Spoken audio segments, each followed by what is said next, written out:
time has come for me to negotiate very hard with the government of India.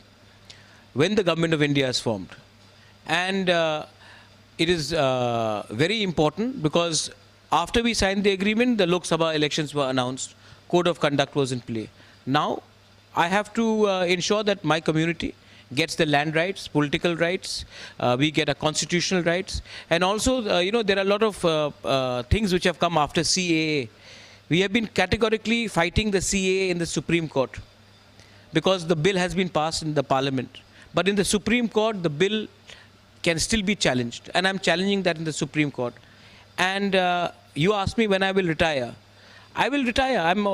I will retire. But I will only retire after I get guarantees from the government of India and it's implemented in the ground.